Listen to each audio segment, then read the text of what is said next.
సదాశివసమారంభాం శంకరాచార్యమధ్యమాం అస్మదాచార్యపర్యంతాం వందే గురుపరంపరాం. ప్రపంచంలో మనం ఒకటి కావాలంటే ఇంకో దాన్ని త్యాగం చేస్తేనే వస్తుంది. నేను నా పనులు చేసుకుంటాను బాగుంటుంది, ఆయన పనులు చూసుకుంటూ మళ్ళీ ఎప్పుడు చూస్తాను.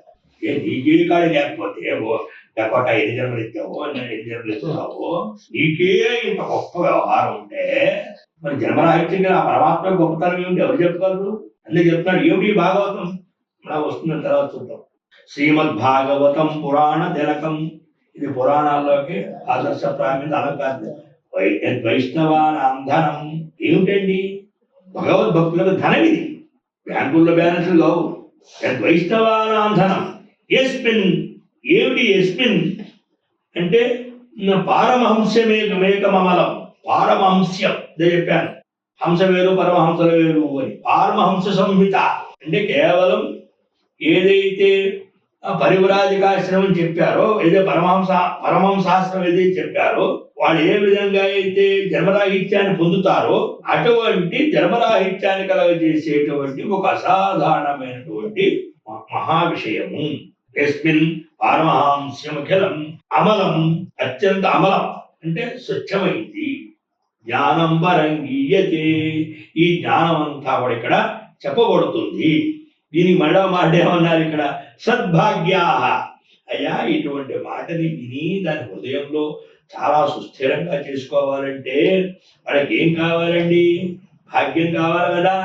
భాగ్యం ఉంటేనే కదా అన్ని వచ్చేది. అంటే జన్మజన్మాంతరం పుణ్యం ఉంటేనే కదా.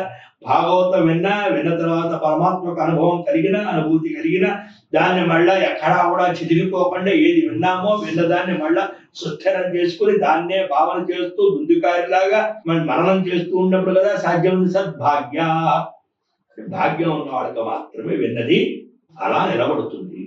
యత్ర జ్ఞాన విరాగ భక్తి సహితం నైష్కర్మ్య విస్మృతం. ఏమిటి నాయనా, ఈ భాగవతం నీకే కాదు జ్ఞానభక్తి వైరాగ్యాలకే అది చేతనత్వాన్ని ప్రసాదించింది. నువ్వు ఏ జ్ఞానం కావాలి, ఏ విరక్తి కావాలి, ఏ భక్తి కావాలి నువ్వు ప్రయత్నం చేస్తున్నావో వాళ్ళకే అత్యున్నతమైన స్థానాన్ని కల్పన చేసినటువంటిది భాగవతం సహితం. నైష్కర్మ్యం అంటే ఎంత నిష్కామం ఇది. ఆవిష్కృతం చండోన్ పఠన్ విచారపరః భక్త్యాముచ్చేన్నరః. ఎవరైతే దీన్ని వింటారో, ఎవరైతే దీన్ని సర్వకాల సర్వావత్సరయందు దీన్ని ఎవరైతే పఠిస్తారో, విచారణ పరః విన్న తర్వాత ఎవరైతే భక్తితో విచారణ చేస్తారో ముచ్చేన్నరః, అటువంటి వారు ముక్తిని పొందుతారు. ఎవరైతే వేరే ఇంకా ఎట్టి పరిస్థితుల్లోనూ మళ్ళా పునరావృతరహితమైన శాశ్వత బ్రహ్మపదాన్ని వారు పొందుతారు. స్వర్గే సత్యే కైలాసే వైకుంఠే నాస్త్యం రసః. అరే నాయనలారా, చాలా మంది ఉంటుంటారు, ఏముందండి భాగవతం అందరూ చెప్పేస్తున్నారు, అందరూ చేస్తున్నారు, టీవీలో రికార్డ్ చేసుకుంటే రాత్రికో పొద్దున్న పడుకునే ముందు అలా నిద్ర వచ్చే ముందు అలా పెట్టుకుంటూ ఉంటే ఆయన అవుతుంటాడు, నిద్రలో వెళ్ళచ్చు. అన్ని పనులు అన్ని ఊళ్ళు తిరిగేసి కంచెరి గాడిదలాగా అన్ని తిరిగేసేసి అంతా అయిపోయిన తర్వాత ఇక కాళ్ళు ఎక్కుంటే మళ్ళా కాళ్ళు ఊపుకొచ్చే వరకు కూర్చుందామని వచ్చాము, దానికి ఏం తప్పు. అదే చెప్పాడు ఆయన. అయం రసః, ఏదైతే భాగవతంలో ప్రతిపాదింపబడుతున్నటువంటి ఏ భగవద్ రసం ఉందో స్వర్గే, ఆయన స్వర్గలోకంలో లేదు, నా సత్యలోకంలో లేదు, కైలాసే వైకుంఠే పివా, కైలాసం నాశ్రమం నాస్తి అయం రసః. ఈ రసం కైలాసం లేదు, స్వర్గంలో లేదు, వైకుంఠంలో ఏమీ లేదు. మమ్మల్ని అంటారు మీరు ఇంకా కాశీ వెళ్ళలేదా? వెళ్ళలేదు. సరే మీరు ఇంకా చార్ధాం వెళ్ళలేదా? వెళ్ళలేదు, వెళ్ళను. వెళ్ళలేదు, వెళ్ళను. నాకేం పని? ఎక్కడ లేడు? తీర దెబ్బదారు వెళ్ళాల్సిన అవసరం నాకేం వచ్చింది? దెబ్బదారు వెళ్ళాల్సిన అవసరం నేనేం చేయాలో చేస్తే చాలు. నేనేం చేయాలో, ఏ ధర్మాన్ని పాటించాలో, ఏ వ్యవహారం చేయాలో చేస్తే చాలు. నాకు అంటే బాగుంటుంది కాబట్టి మీరు కూడా పోతే ఆ ప్రాంతాలు ఏడుస్తాయి కాబట్టి ఏడులో ఇంకా రాలేదే మా భక్తులు అనుకుంటాయి కాబట్టి మీరు అడుగుతారు. మీ భక్తులం కాము, మాకేం పని?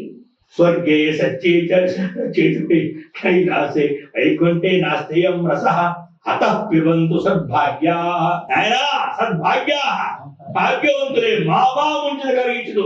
ఎప్పుడూ కూడా ఈ అమృతాన్ని విడిచిపెట్టుకోకుండా నాయన మళ్ళా దొరకదరా.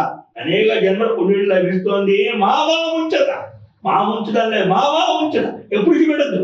కలిగించు, కల్లో కూడా విడిచిపెట్టుకోకండి.